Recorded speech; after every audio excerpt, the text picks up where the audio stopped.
Hi, welcome to All the Sense in the World. My name is Joy Berta. I'm your host. And today I have with me Paige Held. She is a yoga instructor and the founder of Yoga Joint Studios here in South Florida. Welcome, Paige. Thank you, Joy. It's so nice to be here. Thank you so much for asking me to be here. I feel fortunate. I've been following you, Paige, because I currently go to Yoga Joint, and I was so curious who in the world put together this amazing idea. So getting to know you, and I know you have some people who've helped you along the way, but getting to know you and finding you and having this chance to talk with you is going to be amazing because I know you have a backstory too. So it's going to Yes. be interesting. Yeah, so just to get started, my first question I really wanted to know is how you first discovered yoga.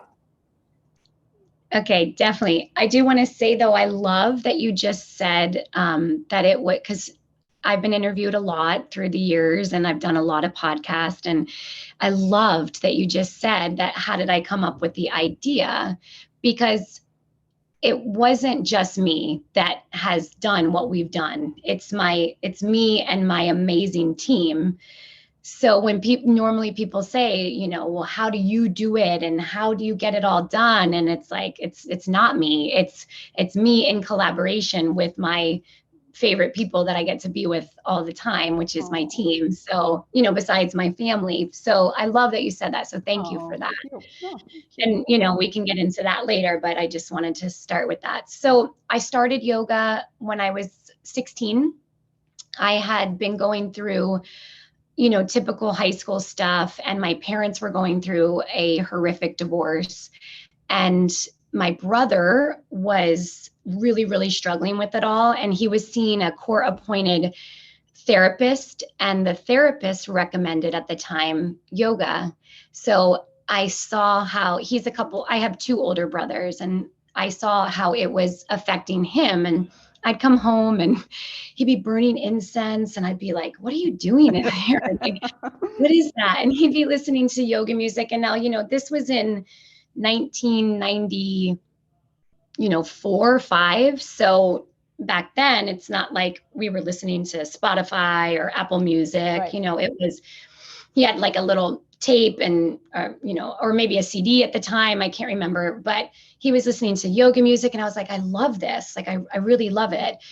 And I consider myself a recovering Catholic. So we grew up really, really, really, we grew up really, really religious. And I loved the idea of, coming together and as a family or as an individual and praying and connecting to what I was taught in Catholicism, which was God and, Jesus and the Bible. And then, but as I got older, I started to, just think to myself, like, maybe there's something bigger and more grandiose. And although yoga doesn't teach you that, it did open up the door for more spirituality for me, which I'm forever grateful for.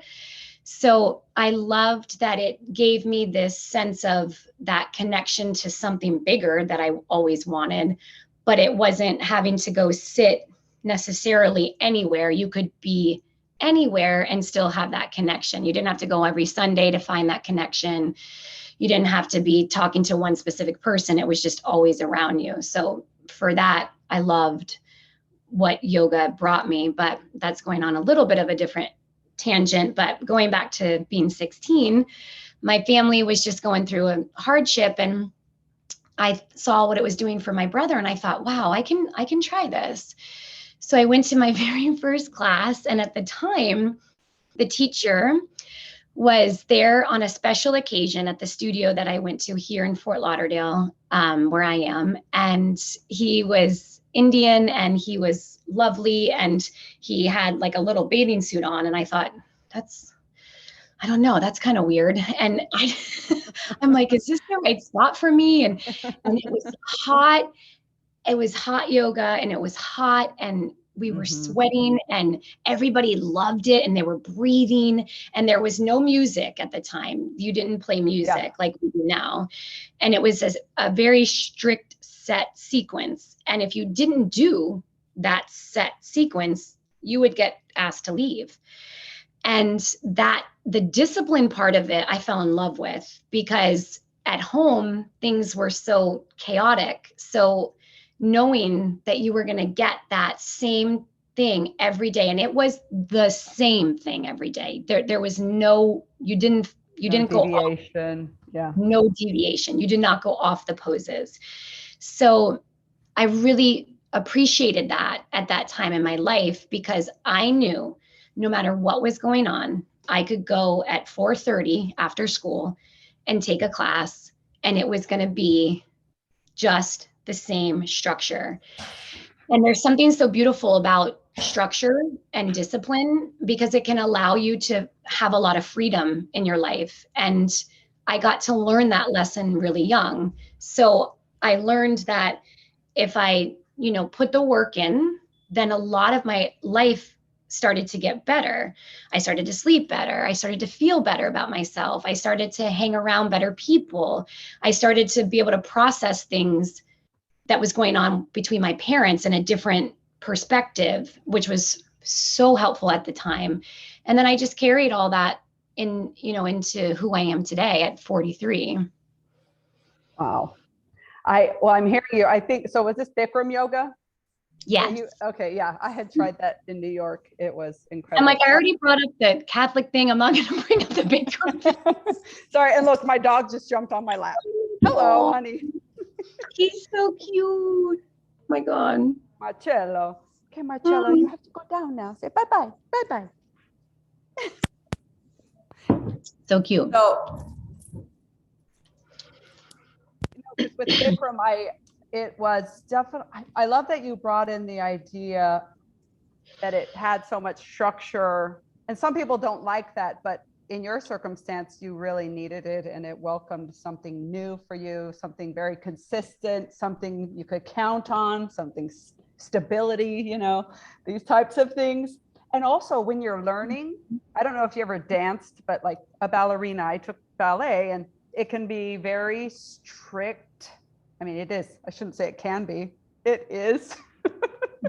So there's a formula, and you must learn the basics of that formula in order to fulfill, these specific moves, and to move on, to build. So it's like, so you got this wonderful foundation, I imagine, right? Yes, absolutely. Mentally, emotionally, physically. Absolutely. Because it's really within the shackles of that foundation that we find our freedom. And that's in the pose. And then you can take that, metaphor, if you will, outside of the pose, or, beyond the pose and in your life. And actually it's interesting because and I've never even had this thought, but now I'm having it right now, which is really cool. It's when in the actual 8-limb path of the yoga, what we do, there's different angles of the yoga practice, and what you see at the studios is just a few different parts of the 8-limb path, but there is a whole other side to yoga, and there's so much more to yoga. And in the 8-limb path, it does say that when we practice, we can take it off the mat, so we have that same structure and freedom, if you will. So it's like, it just goes hand in hand. The practice goes hand in hand. That's why when people say all the time, like, wow, you've been doing yoga for so long. Like, how do you keep getting, it's the same thing. Like, how do you do it? How do you do it? I'm like, because like monotony, they think it's too monotonous, like over and over, same. But it's just like, it never gets old, because everything outside of us is never the same. And everything outside of us is so chaotic, and everything outside of us. So it hasn't changed for me since I was 16. It's my safe space. It's my mat. My mat has given me so much more than I could ever give to anything in my life. It's so unique what we do on the yoga mat. I love that you refer to the mat, because I mean, I I haven't ever looked at it like that, but really in the end, it's your own personal private space, right? That you're developing within, that you're in, either increasing or maybe there are times even where you're faltering, but trying to get back up, so Absolutely. it's fascinating because I would like to think of my life as living on the mat, right? Taking it, like you said, everywhere you go. So it's not just, oh, I can only feel this amazing and this free and this strong when I'm on the mat. But really, like you said, it can go everywhere. It's the toolbox. I can't wait. Yeah, we're going to dig into that toolbox in a little bit. So I'm getting the background, how you found yoga. I love that. I mean, it was a time in your life you were given something you desperately needed. I mean, going through a divorce, I went through the same with my parents. I found astrology instead. Oh, cool. I love that. But it was a tool I needed in my toolbox at that time. So absolutely. Yeah, but I find that amazing because you first saw the change in your own brother, right? And thankfully that therapist had even made that suggestion to me. That's I think that all the time. Yeah. All the time. Yeah. She changed everyone's lives, including those. It's a trickle down effect, Absolutely. I think that's so cool. Yeah. Yeah. So after the Bikram, your experiences learning and understanding yoga, I believe you ended up becoming a yoga teacher, becoming certified, and then tell us a little bit about that process. So I started when I was 16 and I was going religiously. And so my teachers at the time, who I just give so much accolades to, I would never be who I am today if I didn't have their support and love along the way all those years back. So Jimmy Barkin, Lisa Goodwin were two of the big ones, B. Rado. They all still teach locally, and then Lisa Goodwin is in Colorado, so she moved recently, but they all still are around in the yoga world and teach. So it's funny what you just said, or it's serendipitous what you just said about the trickle effect, because as soon as you said that, I thought of them. Like if it wasn't for them choosing to teach, it wouldn't have affected me. And then because they affected me, I've been able to affect so many. It's just like it's so, I love that. It's so cool. It gives me the chills. So me too. Yeah. Me too. It's just so powerful. Yeah. Thank you. So at 19, they were like, you're here all the time. Like you absolutely love it. And I always struggled as a student. I'm 99.999% sure I was like undiagnosed with some sort of learning disability. My brother had a diagnosed learning disability growing up, really, really bad. And he went to a special school. And my parents, between my mom is an alcoholic and their divorce and everything that was going on with them, and then my brother's stuff that he was going through, my middle brother, I think what happened is that I kind of got, and this is like not a sob story by any means, I have the most amazing life. Like maybe just they didn't look at what I was going through and struggling with. So I loved school, high school, because I got to be with friends and I loved people and I'm social, but the part of like the studies and the academics was really difficult for me. So I would express that to my teachers, and my teacher would say to me, you should come work at Yoga Joint. Like you should teach, you become a teacher. And right then and there, I was like, that's exactly what I'm going to do. I'm not going to go to college. I'm going to start working in the business, and I'm going to open up 100 yoga studios one day. And I made the decision, and I, veered off the course from time to time until I opened my first, which was in 2010. And then even off the course, now you're making me curious. Well, just in, I had a couple kids, like fell in love. I did got married, like just taking some those types other of things. focuses. Yeah. Right. That, pulled me away from that vision, because when I really started to heavily feel like I wanted to do that, I got pregnant like 6 months later with my first, and he'll be 18 in November. Oh, wow. Yeah. So that was, you have to, at the time, because I didn't have a business, I stepped away from it. Instead of, pushing full force, I was like, well, let me, maybe the universe is taking me in a different direction. I'm that person, like everything means something and everything is a sign, and like everything has, it's like sometimes does that help you though to kind of understand the situation and move forward, or it can do both. It can do it depends on the circumstance, Joy. It can do both.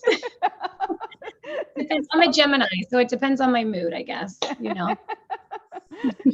Depends on who's coming at you too. Yeah, that's for sure. That's for sure. Yeah. So then I was like, well, if I have one, I might as well have another one. So then I got pregnant with my daughter shortly after that. And then after her, she's 14, she'll be 15 soon. I was like, that's when I said, I need to do this. Like, I know that they're young, but it was even more of an incentive and even more of just to push me to do something. So that was really my driving force. So she was 2 when I opened up my first location. And it was crazy, but I did it. So did people call you crazy? For sure. And I'm sure you've heard it. Everybody's heard it, but that saying, like when people call you crazy or think that you're not going to be able to do it, that means that they can't. You know what I mean? That goes back to the yoga and the principles and the foundation and the lifestyle. So every part of me is because of the yoga. It's remarkable. So when people would say that, I'd say, okay, because I think, go back to the principles of yoga. That's just, you can do this. Like, this has nothing to do with me, it's them. Don't take it personally. Like, all these tools that I was collecting along the way helped me so much to kind of, make that leap and go for it. Yeah. And at that time, when you decided to open your first studio, did you have support from, I guess, the necessary entities? I don't know if it's, financial or just emotional.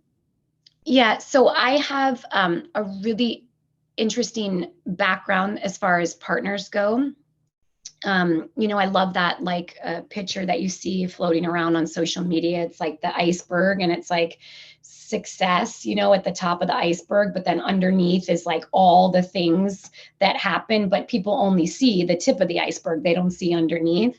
So I have a huge backstory about the business and partners and all that. And maybe we'll get into it, whatever. But at the time, I wasn't really concerned with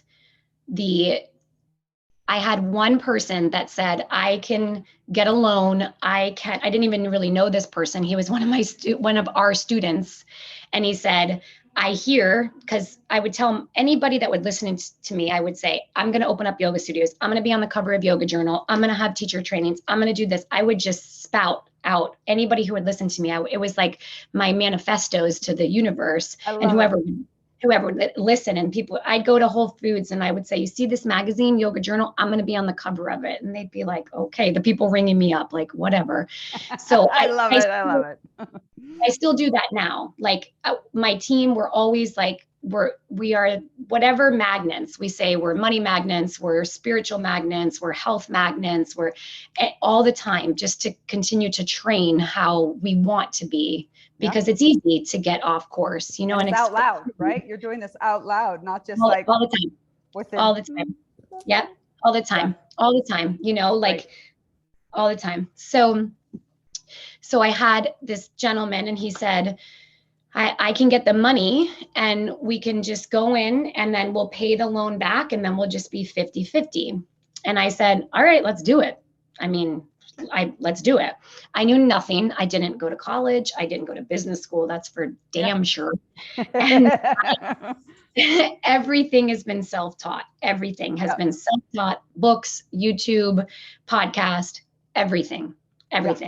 Yeah. So, I didn't know what a P&L was. I didn't know what a business plan was. I didn't know what a KPI was. I mean, I didn't know anything, but I knew what I did have is passion and that determination and grit and grind and all these things. Like, I was like, nothing's going to stop me. And that passion to bring yoga and now the fit and the restore, which came later, was my driving force as far as the business is concerned. So every time I get knocked down, I would say, okay, I got this. Let's just keep going. I mean, luckily I have that type of personality, like it wasn't square peg, round hole. Like, I have that personality just to go and figure it out later. No, that's awesome. And that is a gift, right? Because there are a lot of people out there who don't even have any level of motivation. It's like, to get out of bed, forget it. To dream, forget it. Right. But I'm hearing you, and what I hear is fearlessness, which is awesome, because you weren't worried about, you haven't mentioned anything about, well, if I happen to fail, what am I going to do? Never. Never.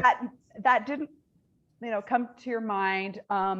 And I don't know if it was a personality trait of yours, or if we'll just say it's the mat gave you fearlessness. Yeah.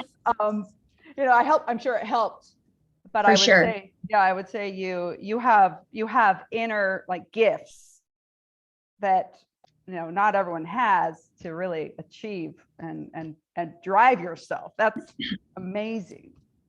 Thank you. Yeah. Thank you. Yeah.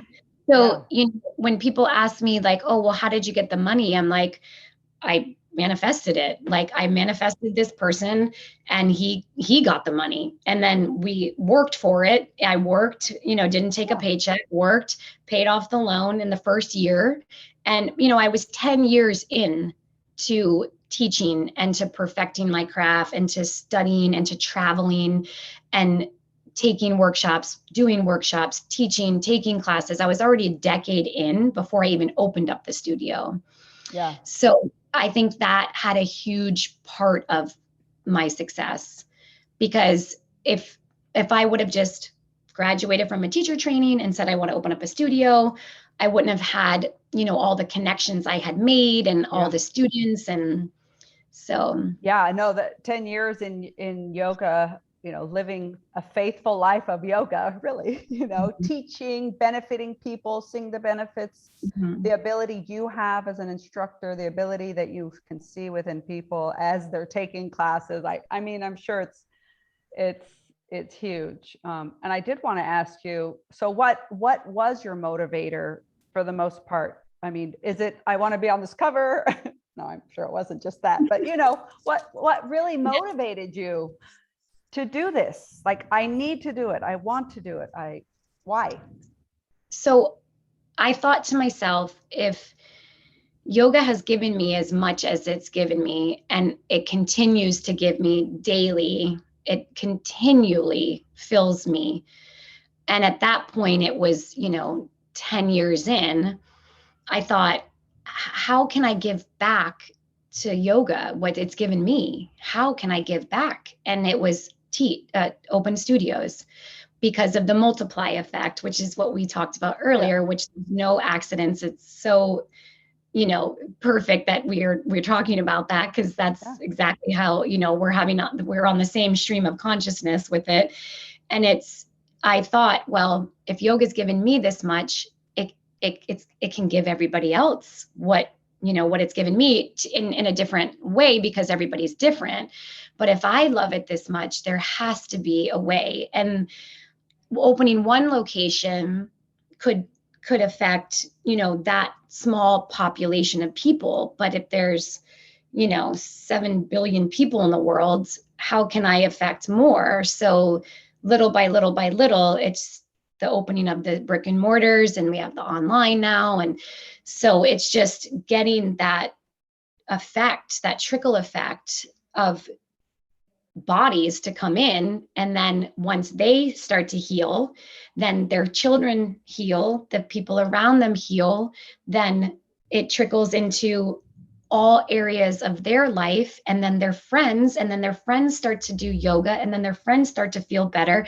And then it's just like this constant engine machine that just of healing that just keeps moving. Yeah. So that's my drive. I just want people to feel good. Well, you saw it firsthand, I know, when you were 16. So, and it saves people. I do believe that. I'll just tell you a little bit about my yoga past. But I remembered finding yoga. I was living in New York City, and I joined a gym. And prior to that, I had done fitness modeling, and I had worked out quite a bit. But then I stopped working out because that was too rigorous for me. Like, I don't want to be a fitness model because that makes me feel like I have to be something I don't want to be every day. You know, I want to eat fat, and I want to eat this, and I don't want to be so strict about my body. It was hard. So yoga, when I found yoga, I was like, oh, this is kind of like dance, and I love dance. So, you know, I was kind of like, oh, I'm doing poses. Awesome.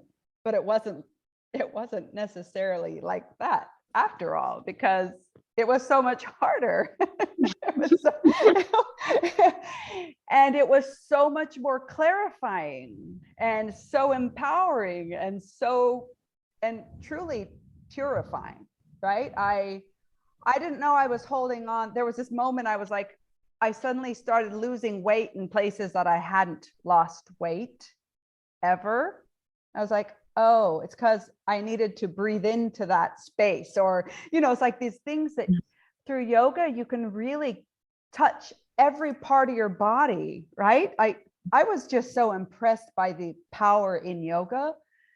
And I know people, in fact, I had my husband go once to yoga, still to this day, he says he'll go because he knows that first time he went, he was in child's pose the whole time. He was dying. He was like, this is not what I thought it was. He was like, this is really hard.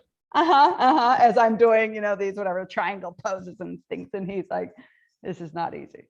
So anyway, but yeah, so with yoga, I don't think all people understand what it is and why it's so beneficial. So I know it's hard to put it in a nutshell, but you know, tell us a little bit about its benefits and why you see it touching so many people's lives in the way it does.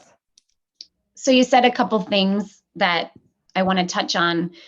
You said that your husband came in and went into child's pose, and he was like, this is not what I thought. This is so hard. So I've obviously seen that, you know, a million trillion times, right? I mean, I can't even tell you so many times. That's so normal because it's nothing like you expect because you've never done it before, and it's hot, and your body has never been in, if you're a true beginner, you know, if you know nothing and your body's never been in those poses or shapes for this, I'll say shapes because poses seems a little bit, you know, up there, but it's a shape that you're putting your body in.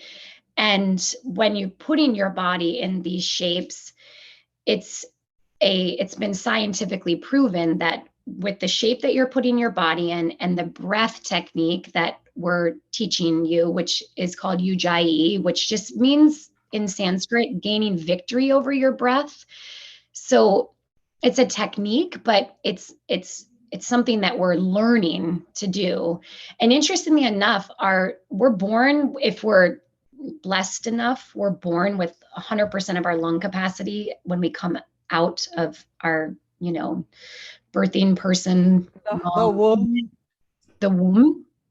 When we come out, you have 100% of your lung capacity. And then as you become an adult, the studies show it's like 30%, 40%. Now, if you're a diver or if you're, you know, if you're doing something that a yogi, if, you know, you have more, but like, let's say the average person.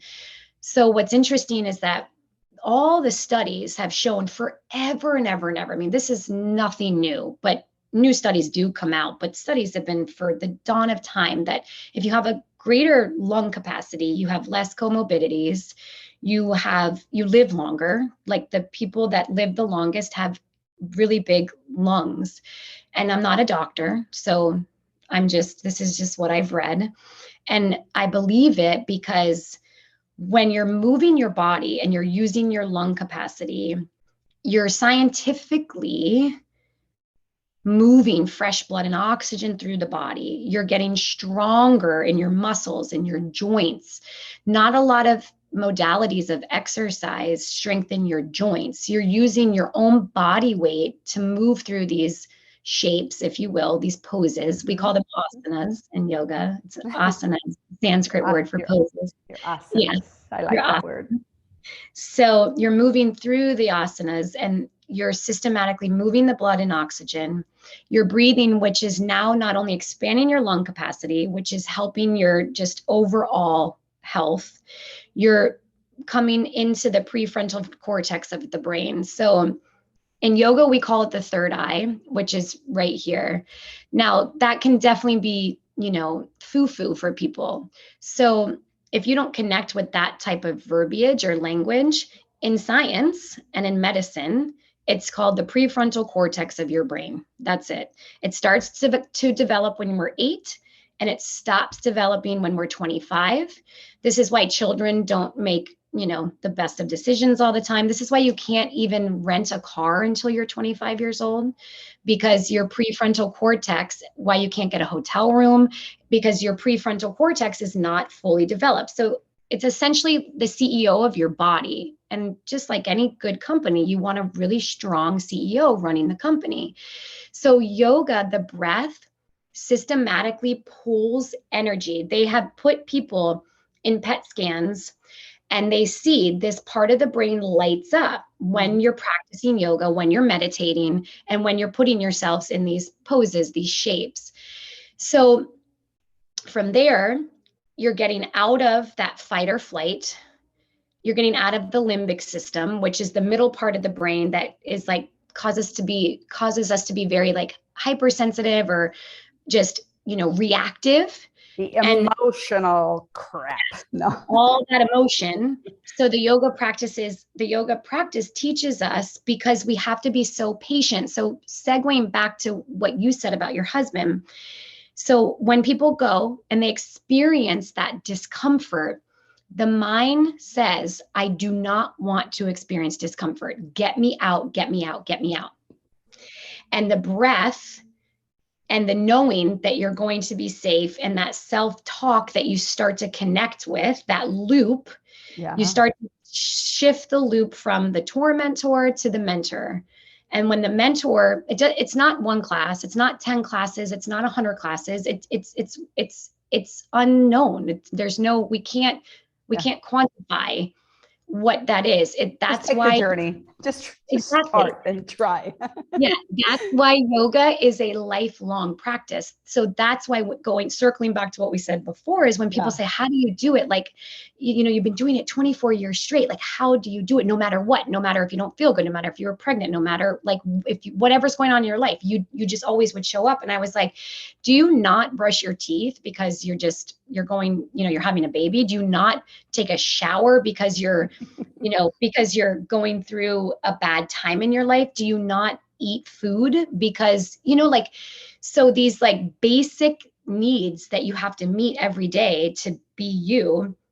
For me, yoga is just a basic need that I have to do to be me. And I think most people that have this love affair with the yoga practice and their mat feel the same way. Yes, I know. I had broken up with yoga for a while. I felt the sorrow and the sadness. No, it's empowering, I will say, and sticking with it. You had mentioned the tormentor and the mentor. I love that because I know it's really hard, and that's the beautiful thing when you have a wonderful instructor, when you have someone guiding you through this and helping you to calm yourself when you're having those moments of, I don't know if I can do this. it's like, yes, yes, you can, you know, Right. and reminding us to breathe, or, you know, and or reminding us to smile or relax our face, you know, all these little things, like it helps so much to become the mentor, not the torment. Right. And it takes practice. And it's like the very discomfort that we experience on the mat becomes our greatest ally in life. It just does, because when we're off the mat and we're experiencing discomfort, it translates in a way that we don't have to think. So when I start to experience discomfort now, you know, 24 years later of the practice, my body immediately starts to transition into a deeper breath. And instinctually, I start this self-talk of, do I want to be right, or do I want to be impactful? Do I want to be effective right now? Is this my ego talking? It's just this, the default now is not to react, because I mean, people who know me the best, I'm very fiery. I have a lot of energy. You would think that I just drink coffee all day, and I don't. I drink kombucha and water. I don't even drink coffee, because if I drank coffee, I would just be a little like a maniac. You have a lot of energy. I love it. Yeah, a lot of energy, a lot. So it's just given me it gives you like space. So if I used to go from here to here, and then when I would get across that emotion, this would just be terrible because of who I was. Now I can go from here to here and just take that space needed. It's like the body, the practice starts to kick in even when you're not in the shape. Yep. And that's the best thing that yoga gives you. It's the best thing that yoga gives you.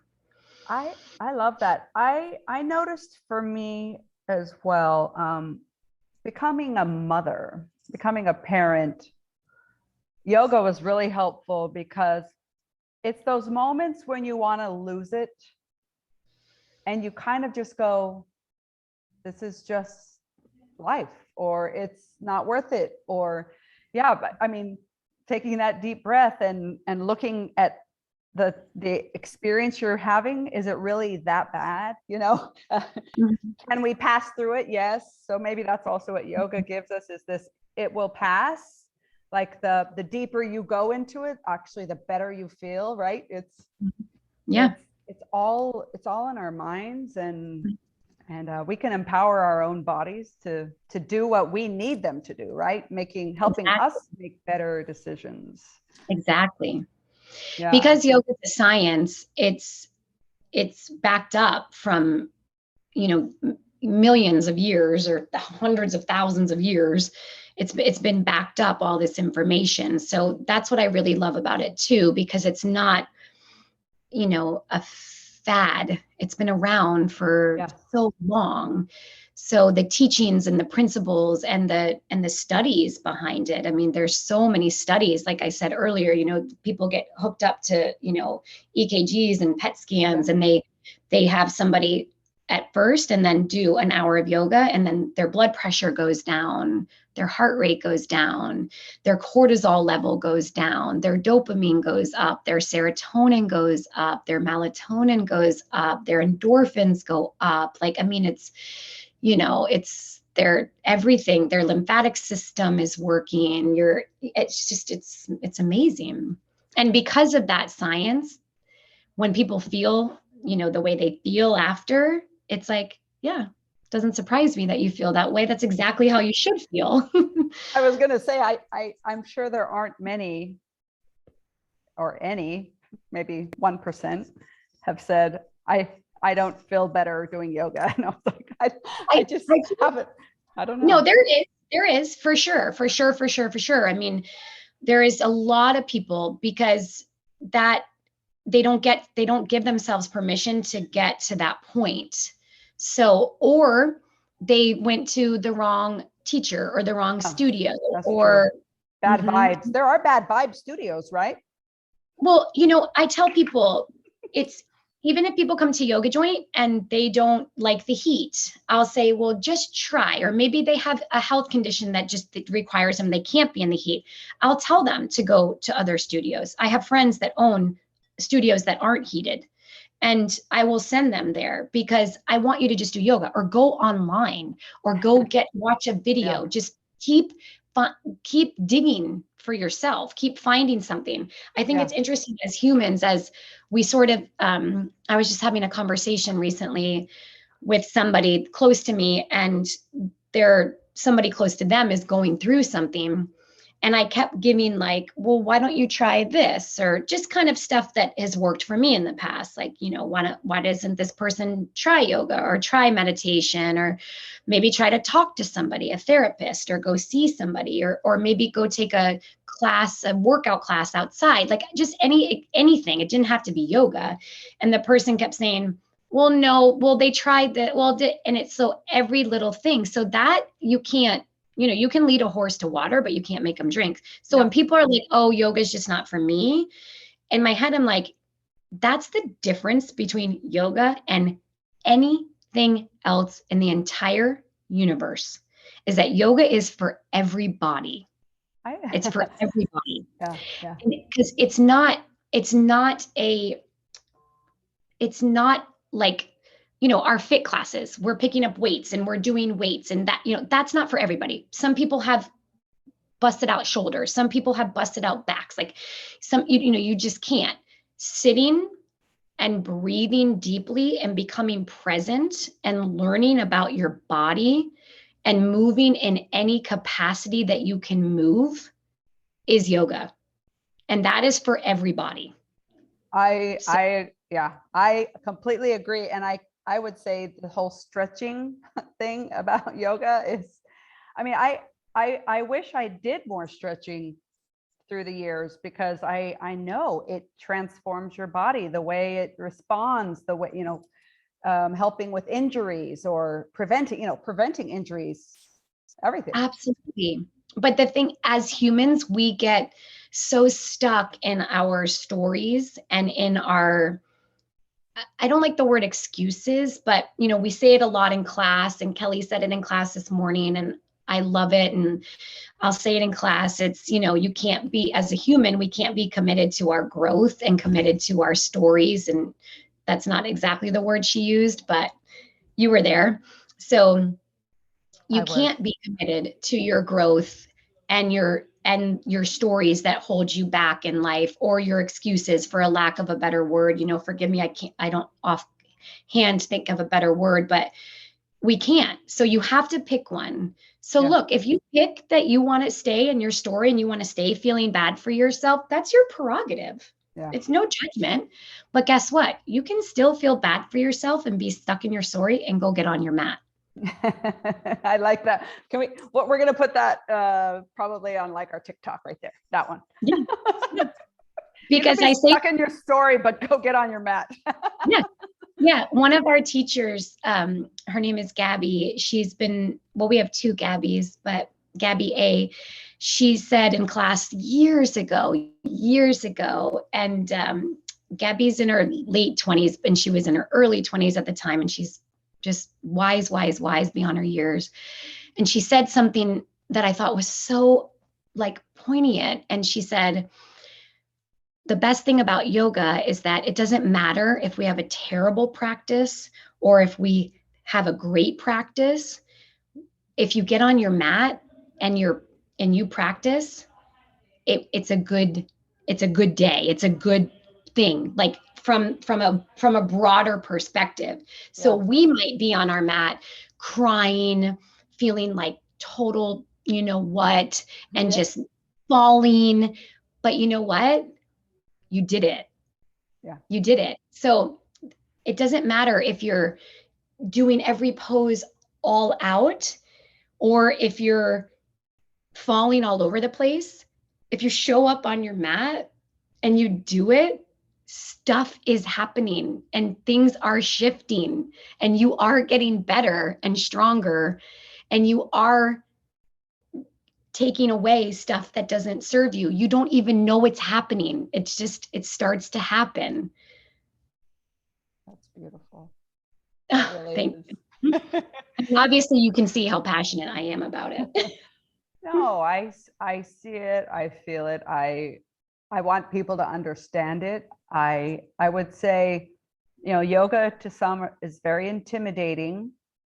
And some people wouldn't even know how to begin, right? So what would be your suggestions when it comes to finding a studio? Of course, yoga joint, but no, if they're not in South Florida, or if they don't want to do something online, how do they find that studio that might work for them, the teacher that might vibe with them best? What are these people looking for, shopping for their first yoga outfit? I mean, no, really, like, God, we're like on the same wavelength, because what just came to me was literally, you said shopping, and right before, when you were talking, my mind was like, because I was thinking, so people ask me that all the time. And first of all, I want to make a half-assed joke here. If I could unpack this discussion, which I've obviously spent thousands of hours unpacking this discussion with my team and my family, and whomever will listen to me, if I could get people to understand the impact of yoga and what it would do in their life, I would be a multi-millionaire. And I'd be an amazing multi-millionaire, because then I would open up free yoga studios and get it everywhere. So right. The universe, like, come on, you just universe. put it out there. Hello. Okay, listen. Oh, I put that out there all the time. Okay.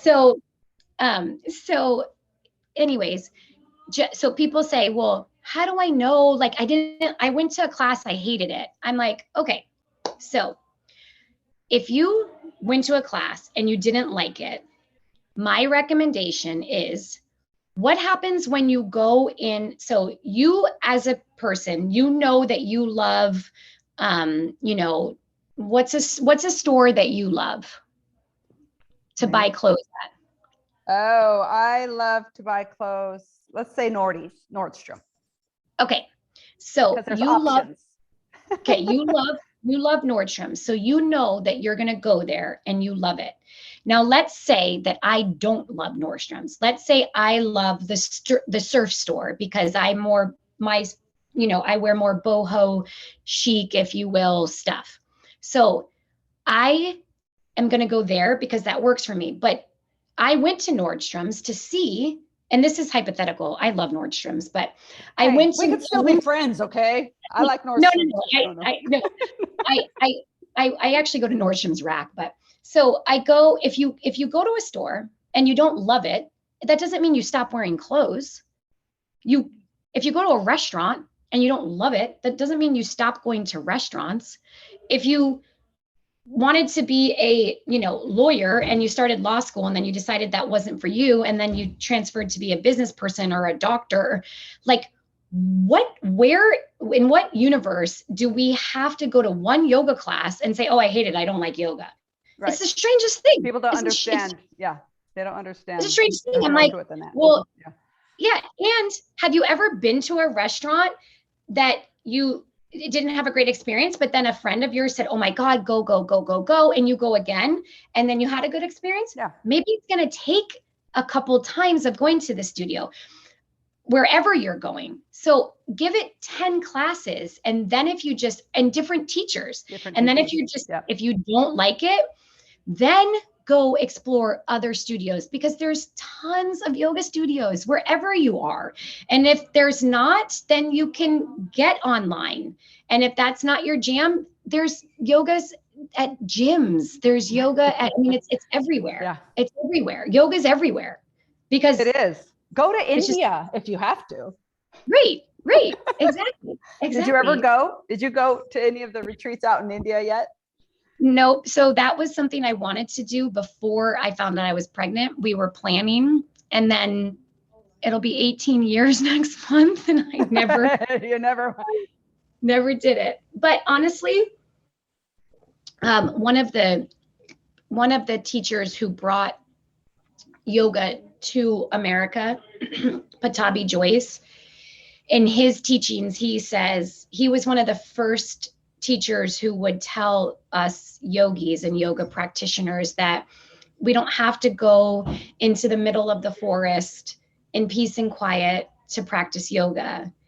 He sort of revolutionized the idea of being able to do yoga wherever you are, because you are wherever you are. So I definitely, in the beginning, when I got pregnant with my first, and I was like, oh, I guess I'm not going to go to India in 6 months, you know, blah, blah, blah. It was like hard for me. But then again, you always feel like you're being guided.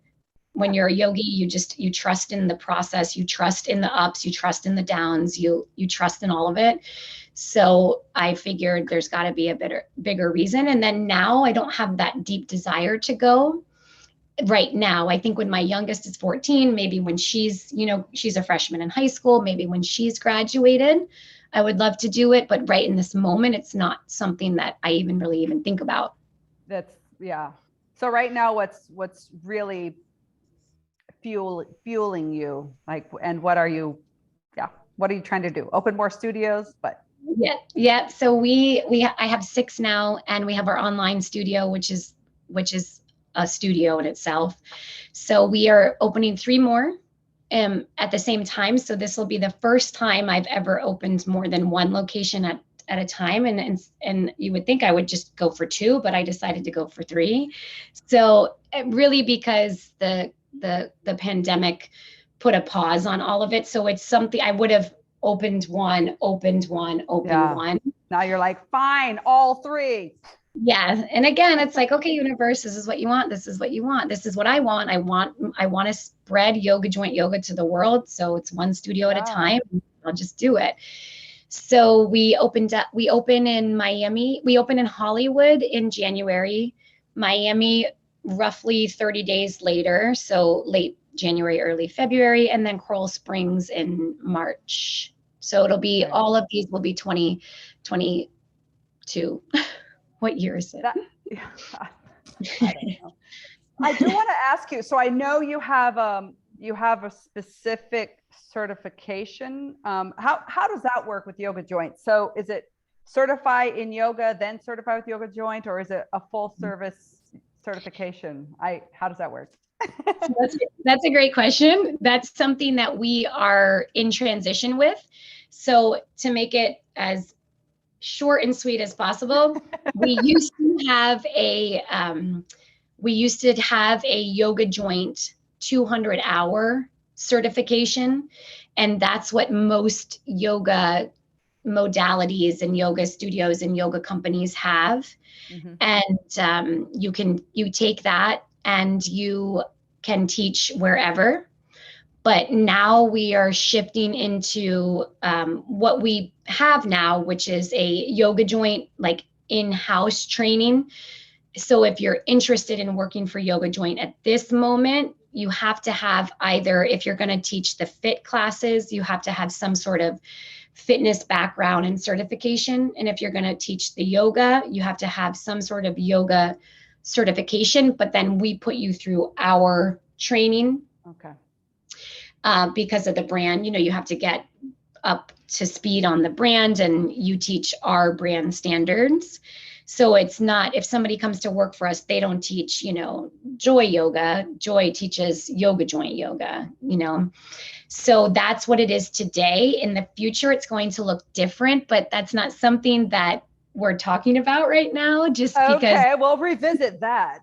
Okay. Another time. No, I'm curious though, because, okay, so I have had experiences with amazing teachers, I will say. So in New York, I would say I felt like I had a real cream of the crop experience. I was, working with, especially my initial years of trying to understand yoga, understand my body. And they would go around and they would, kind of help your body, test you, help you understand what needs to happen with each pose or asana. And it was really helpful. And then there have been teachers in the past as well who aren't as great, in my opinion, but that's just because, I don't know. Again, it's just opinions, right? There's somebody for everybody. Yeah, for sure. It's an opinion, right? Just because it was for me. It didn't work. But I will say, so if someone's wanting to teach yoga, I mean, are there certain qualities that it requires, in your opinion, to be a yoga instructor? A very, very effective, or I don't know what the word would be, but very just influential, inspiring, effective teacher. What are those qualities? So that's a huge question, because the broken down question is that, who should be a yoga teacher, and anybody who has that desire. Anyone. And and that, like, feeling in their heart, that pull in their heart, anybody. So anybody and everybody, if you have the pull and that's your desire, then that's who becomes a yoga teacher. As far as, perfecting the art of it, it's very individual depending on the path you want to take. So if you are going to go work at a studio, then the studio, maybe, 60% of the time will give you a structure on what they want. It's like it's a job description that you're sort of hitting, if you will. Like characteristics or traits or strengths, or? Yeah, more like finding their strengths and having them execute your brand within their strengths and their charisma and their background and studies and knowledge and everything. So it's like each teacher that, I guess I can only speak for Yoga Joint. Each teacher that works for Yoga Joint collaborates with Yoga Joint. So because we are a brand and we have to have them teach the Yoga Joint brand for consistency, we collaborate with them, meaning they love you. Kelly's leaving. Hi, Kelly.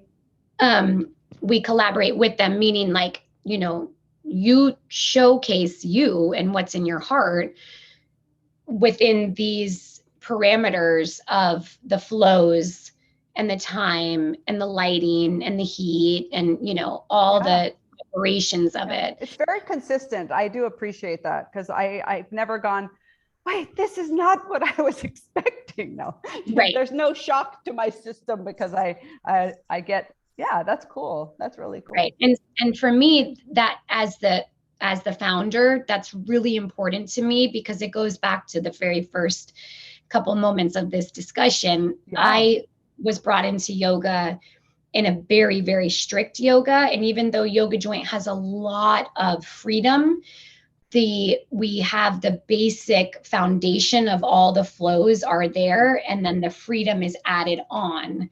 And it's that, the layering that part of the flow is very different than anything that I had ever had. Yeah. But I wanted the layering, and Kelly and I collaborated. Kelly, we do all the flows for yoga, and then I do all the fit with Amber Weaver. She's the redhead that I showed you. Okay. Earlier. Yeah. She's like Kelly and I's right-hand woman. So we collaborate on the fit flows, and Kelly and I do all the yoga flows. But so all of them you'll see have that same basic foundation of the Warrior One triangle, like you said, extended angles, forward bends, like back bends, sort of traditional yoga poses. And then we have what we call the Yogi's Choice. And the Yogi's Choices are the layers that people can add, the add-ons, layers, Yogi's Choices, there's a bunch of different words. The intensifiers. Yes, exactly. I love that. Yeah. So it's beautiful. Well, it's like a choreography, right? I mean, that's kind of how I've looked at it as it's, I'm going to expect A, B, C, D, E, F, G, all of these things all in a row. With a few, add-ons in between. Yeah, depending on the teacher. So the teacher has that structured freedom. The teacher, we push out flows to them, and they can do the new flow, or they can stay and do another older flow that they like, and they all kind of. So we know that it's going to be the brand, but they might like this better because it connects with them. They might like this flow because these poses and the order it is connects with them. So you'll never see the exact same class every single time you take that teacher, but you'll see a structured freedom of that class. Well, and back to what you were saying earlier, and I do find this fascinating because I think people, when they think of yoga and they think of it maybe as just very, linear, it's not like Zumba to other people's minds, right? To me, it can be like Zumba if you really want it to be within your mind. It's not, I don't know. But my point being, although it's very linear, because there's order, right? But you were saying earlier, it's like there's the chaos around us, but we have the order within our yoga strategy, right? Our yoga moves, our yoga asanas. But every time, as you said earlier, it's different. It's different because of the way we're breathing that day, the way we're feeling that day, the way the teacher's speaking that day, the way the energy around me that day. It's like whatever it is, there's so many things. Like you can never say it's going to be the same as it was the day, but ever. Because we're not the same. Ever. Yeah. Right. That's the beauty. That's the beauty. Yeah.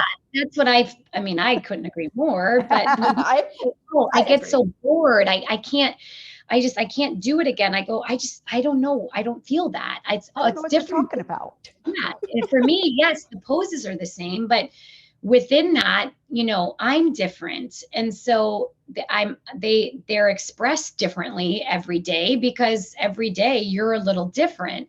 And granted, it is the same and you are moving in these same ways, but because of that, it's like you're flossing your body and your joints and your mind and your soul, like every time you get to practice or every time you step on your mat.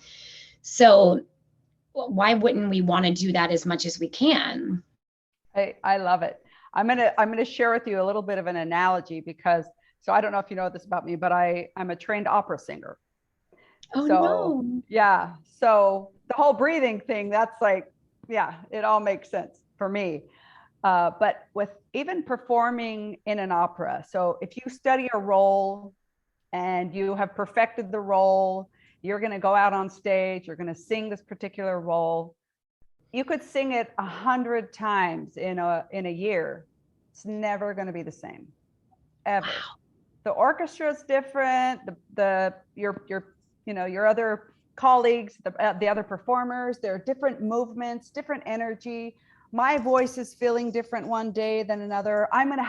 It's going to blossom a little more on one note than it did the day before. It's crazy. And just that's how interesting to me our minds and our bodies and our spirits are. That like all encompassing in that very single moment. It is going to be a different, unique experience each time because it's a unique time, place, and spiritual moment, right? So absolutely. I love that. Absolutely. Yeah. So I get that. It's and that's how I like my life to be too. Yeah, same. Because it's unfolding as we're unfolding. So, and then the practice is such a lifelong, journey because there's always another angle that you can look at and your body can go in. Or if you're looking to, some people want to, eventually work into a handstand. Some people want to just be able to stand in a mountain pose. So because everybody's, journey and goals, it's not like a goal, like you're setting a goal, but it's sort of in your consciousness, things that you want to kind of work on. Yeah. So because of that, it's going to be different every day. I mean, for instance, I've had this shoulder thing. It's so silly, but I was like with my kids and trying to be funny, and we were playing, not even funny, I was trying to be cool. And I was on the beach and we were throwing the football. This was like over a year ago. And they were like, Mom, you got to do it this way, this way. And I did it. And it was something about the motion. I really like put all my energy into it. And I did something to my shoulder, and it's, it's like just a little tweaked. It's nothing, terrible, but there's many times now where I will just stay in the plank pose. I won't even go into the yoga push-up, the chaturanga, or I'll go down on my knees. And that's been for the whole year now. And it's fine. And then I had a surgery on my wrist from an old car accident injury where I had plates and rods in my wrist. They took the hardware out.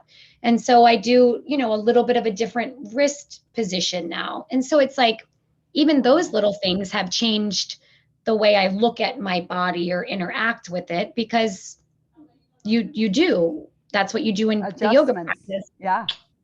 Where if I was required to do something, in a gym where I had to grab on the bar and pull up, I wouldn't have that strength necessary. And how do you modify that? So what's so good about the yoga is there's constant modifications and there's constant progressions.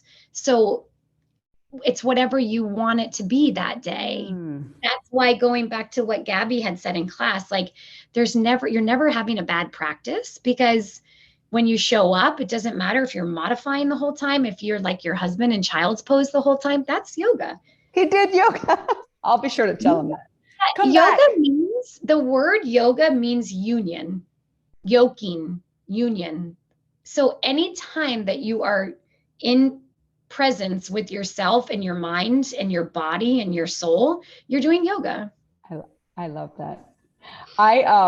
No, thank you. And you guys also mentioned mantras. You have us find a mantra, and I think that's empowering just on a daily basis, whether you're in a yoga class or not. Kind of waking up with today I'm going to feel, and on occasion my mantra will be, actually I think yesterday it was hope. And it's hard to really explain what that word might mean, but in the moment I wanted hope, and it's not necessarily I need hope. I just want to feel hope around me, around the world. I want people to feel the hope, and I love that. Yeah, it was a global. It's interesting how a single thought, a single word can really transform the way you see yourself, and then the way you see everyone around you. It's everything. I mean, it's science. It's been scientifically proven. Our thoughts and how we talk to ourselves and what it's so powerful. Like, it's saying you could sit there and instead of thinking hope, you could think, oh God, I'm so tired. I'm going to be so defeated this entire class. It has been scientifically proven that if you start to go down that path, all your neurotransmitters, all the synapses will start to fire and take you down that path, and you will start to be doomsday. And if you think, I'm so grateful that I have a body. If that's it, if you can't find anything to be grateful for, be grateful that you're breathing, because there's people right now that are on ventilators that can't breathe for themselves. So if you're breathing, just be grateful for that and just focus on that until you start to feel better. And then start to build off that. Then be grateful that for what no matter what. So one of our teachers and one of my very dear friends, her 17-year-old died in June of a car accident. Oh. In 1 second, her entire life changed. And she is a beautiful, spiritual, deep yogi. And the conversations that her and I are having since this catastrophic, devastating day have been so just, Joy, I can't even express in words how powerful they've been. And it's all because of yoga. It's all because of yoga. She is able to get up and put one foot in front of the other and focus on how beautiful her life was with her son and all the lessons she got out of his life for the short 17 years and all the things that she wants to leave behind in his legacy. I mean, it's so powerful. And it goes back to her toolbox of all the years of practicing yoga and teaching and doing the trainings and reading the books and listening to the podcast. And, her grief is very large. I mean, it's expansive, but how she's rooted in the practice is so beautiful to watch. And it just gives me so much joy to see that this is what yoga does for people. Like, it would obviously be impossible to get into the depths of my life or the depths of your life, but I've never had that type of tragedy, but I've had other tragedies, and yoga was there to catch me, and yoga is there to catch her, and yoga is there to catch so many others. And that's why I get up, and that's why I do what I do, and that's what it's all about. Wow, thank you for sharing that. I know it helps us overcome, it helps us give perspective, right? And increased perspective of this world we live in, our purpose, our existence. And I know it's made me definitely more present, more aware of my current life. And yeah, we learn a lot. We learn a lot from yoga. I would like to ask you though, do you find many people, I don't want to generalize, but do you feel like yoga truly becomes a spiritual experience for people? Or can it be sometimes not? I think it's hard to, exactly know that, but the people, I can only speak from my own experience, and the people that I've been around, all of my dear friends and family that practice yoga, and a lot of the students that I know a little bit better than, just somebody walking in for the first time, they all practice for some sort of spiritual connection to their higher self. So I don't think that it has to be that. It's not about a religion or a deity or praying to a, specific god or goddess or anything. It doesn't have to be that. I mean, you can go in and just have it be about the physical, the breath, what it's doing to you, cleaning your body. A big part of my brand is the infrared heat, and the infrared heat lowers inflammation and helps to detox. And, we could go, that's a whole nother podcast of what the infrared heat does. But, there are for sure people who go in just for that reason. I think that I would say more people go for a connection to, to self, and that just kind of unwinding all the things that they put on themselves for all these years and just kind of connecting with themselves. But there are for sure people that come in just for the physical because it makes them feel good, and they get to sweat and they get to feel stronger. Yeah. And more flexible, and, for sure. Yeah, no, it's interesting because so when I think of yoga and from my experience and people I've spoken to as well, and also just the kind of energy you feel in a yoga room, for me, it's hard to say, oh, there's not something spiritual about this, because I feel it. I feel it every time I'm there. But I would say, if anything, I think yoga has a wonderful capacity to create at least an awareness of maybe things we're not fully aware of. No, like spirituality, call it what you want, but I feel like yoga taps into parts of you, like even your third eye, right? I mean, that's something you're tapping into, call it scientific or not. Exactly. So that's the beauty of it, is that if you tend to, go down the science route, there's plenty of science to back up everything we're talking about. If you tend to go down the spiritual route, there's plenty of spiritual teachers and activists and leaders that will can back up everything we're saying. Yeah. So that's why I said earlier, yoga is for everybody. It is for everybody, scientific, spiritual, whatever you are. Whatever it is. So just, I know we're running out of time, and you have been so kind to speak with me about all of these great things and topics. I did want to talk to you a little bit though about the toolbox, because so we have in our arsenal, in our toolbox, yoga, right?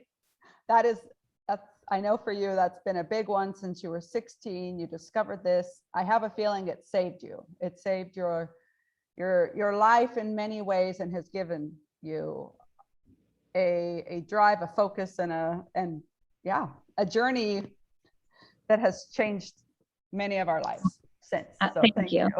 Thank you. What else is in your toolbox though, besides yoga? What else are you utilizing to just live a happy and wonderful life? What do you do?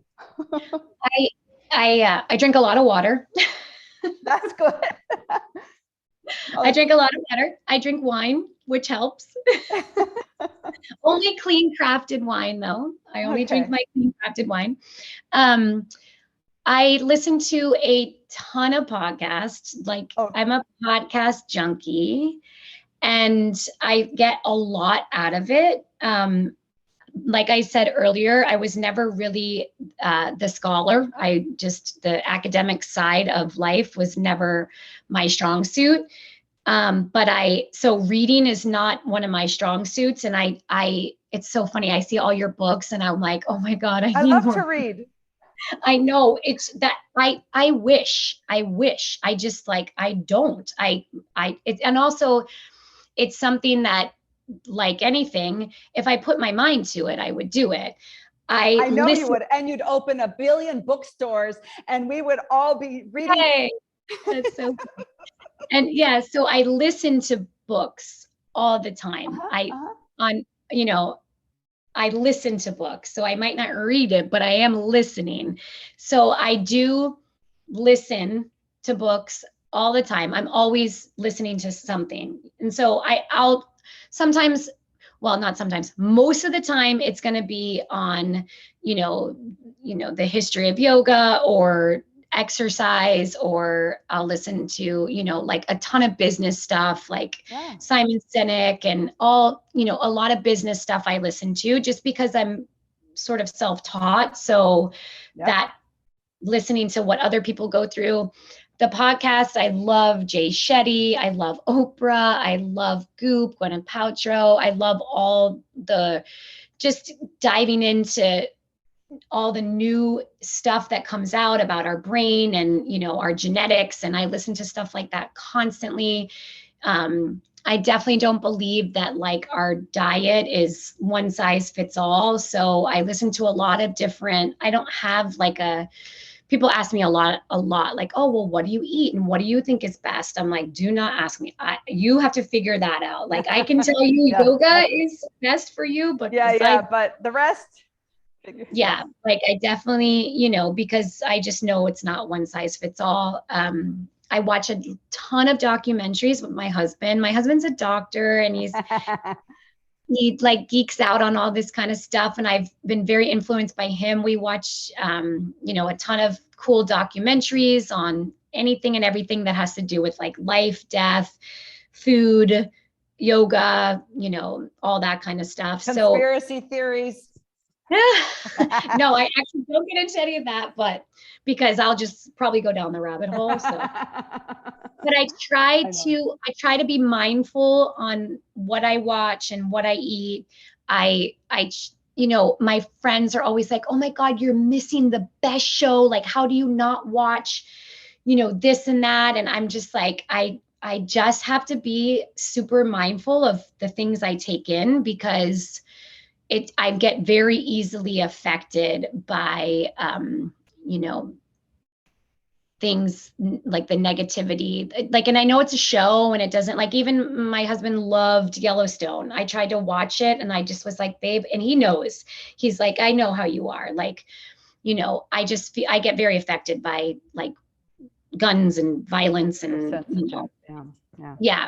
So I'm just uber sensitive with that. So I try to just, stick to like, it's not like self-help. I don't really listen to a lot of self-help. It's more just like what is, Uplifting, things that are yeah, uplifting, right? more positive. Yeah. And I love learning about the brain and, the neuroplasticity of the brain and all the studies that are coming out. So I listen to a ton of like geeky, doctor.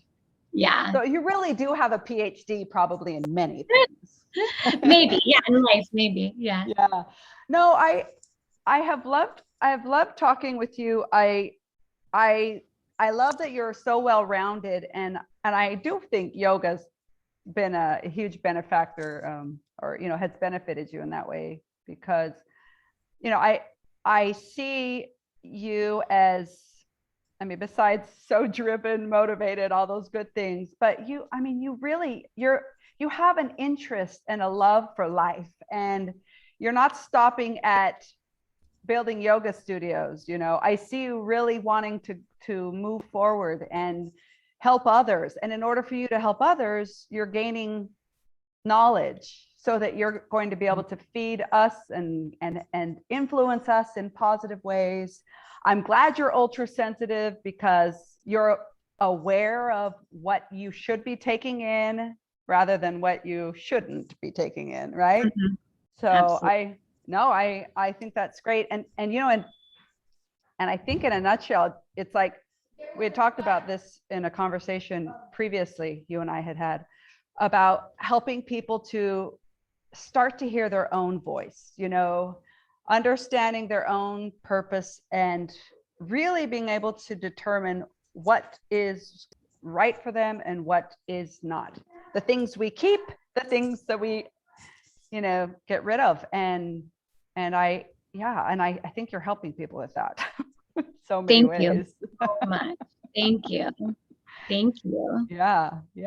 I have loved our conversation. Thank you. Thank you. Me too. It really was lovely. Thank you. Yeah. And I want people to hopefully take away from this: yoga is for everybody.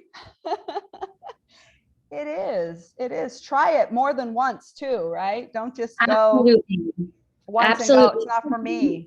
If you go to a restaurant and you have a bad meal, then it could be you, it could be them. If you go again and you have a bad meal, okay. If you go again, if you have a bad meal, then don't go back. It's the same. Like, just try different teachers, try different things on the menu, try different classes, Yeah. And there are different styles of yoga, and we can talk about that in another podcast too. Right. No, but it's powerful, and it is scary, because sometimes you start to understand things about yourself and your body. You hear things, you feel things. You're like, I don't want to feel this. And then you'll cry for a moment, but actually that's a good thing, right? Yep. Get it out. Absolutely. Good. Well, tell us how we find Yoga Joint, just so our listeners can hear about you and Yoga Joint. Okay, so you can go on, our website is yogajoint.com. And from there, it will take you to how to download our app. And on our app, we have, a ton of videos and tutorials and how-tos and all of that. And we, I didn't talk about our fit classes, and those are our classes that have the weights and the bands, and it's high intensity, and it's, an amazing workout in 45 minutes. I love the classes. I created the class. They're amazing. I collaborate with, my team to create the flows. Yeah, exactly. I love it.